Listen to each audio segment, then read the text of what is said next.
What's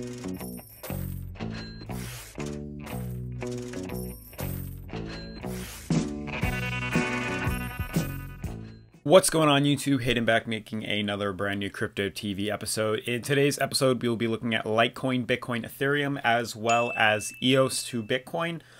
In today's episode, we will be looking at Bitcoin's rising price and why, what may have affected that, as well as some technical analysis. So I'm on the cryptocurrency market cap right now, and I just want to get a general overview of the market. Hopefully you guys notice I'm coming in a lot clearer. I have switched to using a Sony mirrorless A6000 camera instead of my MacBook webcam. I still will be using that for streaming because I think it's just fine, but I am using a Sony mirrorless, and wow, the difference is insane. If you guys notice it, leave a comment, let me know your opinion. I love the feedback. But now that the market cap has loaded in, you can see again we are below 299. So clearly, just based off that assumption, 300 billion does seem to be a barrier for cryptocurrency right now. I guess that $300 billion mindset may be deterring some people for getting into the market and selling off. I'm not too sure. Again, we see that Bitcoin dominance at 47.3%, a little bit higher than we saw yesterday. So definitely interesting. Although with us being below 299 or 300 bill, we are still looking quite nice on the top 10 cryptos. You'll notice the only coin down is Tether, which is only down 0.01%. So I'd like to say all top 10 cryptos are in green, nothing to be worried about. Bitcoin is at 3% up at $8,200. We see Ethereum up 1.3 at 471. And then we'll look at Stellar at 32 cents, up 5%, biggest on the board, and then Litecoin only up 0.43. So this could be a start to a pump of volume. We may have just caught onto that this moment. So definitely going to do some technical analysis, see where we are headed. And let's just check out this article really quick. So this is by CNBC, so take it with a grain of salt, but it says Bitcoin rises, shaking off SEC's denial of the WINKLEVOSS ETF. So there was rumors of an ETF happening within 2018, and then there were rumors that they were cutting that out and pushing that off way later in the year. Now, we saw the market get affected negatively by that. We saw a dip in the currency, and we also saw a lot of suppression with the market. But right after that, we now see the market shooting back up to price levels that it was currently at when we heard the rumor. So very interesting to see that that's how the market is playing out right now. If we go on, it says the summary points, Bitcoin had a wild trade session to close the week. And then it says, it fell sharply after the SEC denied an application by the WINKLEVOSS twins that would have allowed trading of the first Bitcoin ETF. So you heard that, but then the market recovered right back to 8,200, and we're almost at 8,300. It says this week the cryptocurrency broke above $8,300 for the first time in 2 months. That's 8 weeks, guys. That's crazy. After rumors that another ETF could be approved in August. Very interesting. The world's first largest crypto jumped back to 8,200, like we said. Bitcoin dropped to a low of around 7,800, so we're back up around $400. Nothing too crazy, nothing too crazy. And it basically just talks about, it says the WINKLEVOSS by Cameron and Tyler WINKLEVOSS attempted to do a second ETF, founders of the crypto Gemini, to list a cryptocurrency ETF on the regulated exchange.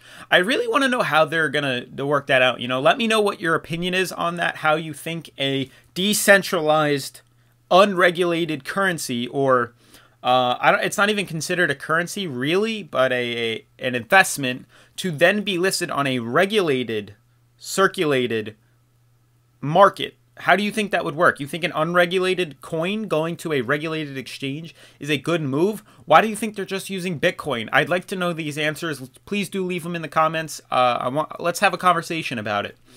And then it says on Thursday, highlighted security, market manipulation, and investor protection issues. Exchange-traded funds or ETFs track an index or group of assets but trade like stocks. Bitcoin pundit says approval of one could bring in a wave of new buyers. And because Bitcoin has a fixed supply, push up prices, the fund would allow investors to stake in Bitcoin without actually owning the cryptocurrency. So definitely interesting. The article's on CNBC. Definitely check it out if you want to read a little more in depth into it. I don't want to read the whole thing to you guys. I kind of got the gist of it.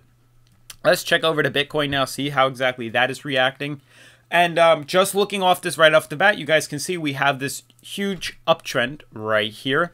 And you can see how we went back down, bounced off that, as well as used the high-low MMA as support, bounced off that too, and we're currently going back up. I'm just going to draw a line of resistance right here at around 83, 87. You can see where those wicks are, and this is the top of the candle. You can see where that resistance line is. So it's currently entering an ascending triangle, which I'm not a fan of, so we'll see how that plays out.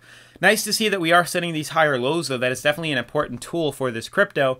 Another thing was we were extremely overbought a few days ago, and we have consolidated some, moved back down into a more controlled region or area, and we're currently facing that resistance level again where the overbought area is. So we're trying to get back into the overbought area, and as you can see, that's putting down some market suppression as to why the price is not really moving right now. This might be the highest it goes. Again, I'd like to see some more consolidation to the right, catch up to its uptrend, and then push up and try to break resistance at 84. Again, my doubt, I don't want to spread FUD, but ascending triangles, I'm not a fan of them. I'm a fan of descending triangles because they break upwards usually. I haven't really found many examples of a bearish descending triangle, but I've found many bearish ascending triangles. So definitely something to pay attention to. Let's check out Litecoin. So again, Litecoin is playing a different role. You can see we had this descending triangle we broke bullish from. And you can now see again, we started a second descending triangle, and we broke bullish from that, sort of.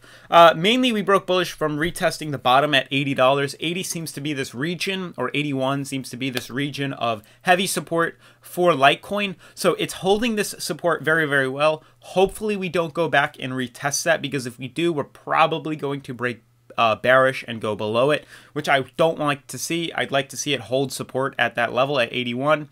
So definitely going to be something I pay attention to in depth. You can see that we're holding a nice support here. We broke up. We're already back to $84. There is resistance at 85, so it'll be interesting to see how that plays out when we hit that $85 level. We may break bearish from it, or at least see a lot of bearish resistance from that.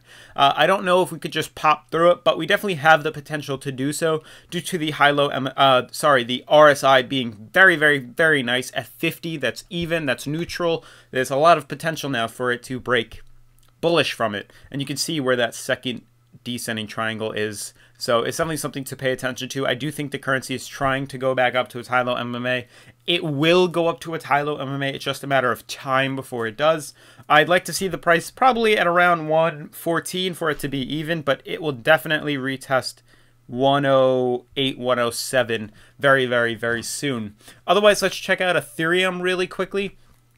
Ethereum seems to be just kind of consolidating, which is very nice, honestly. You can see where it's facing resistance right here, using this high-low MMA as support for quite a long time, if I do say. This whole time, it's been ever since the 16th, it's now the 27th, so 11 days of consolidation trading sideways. You can see how right now we broke above this high-low MMA. I'll zoom in for a better view.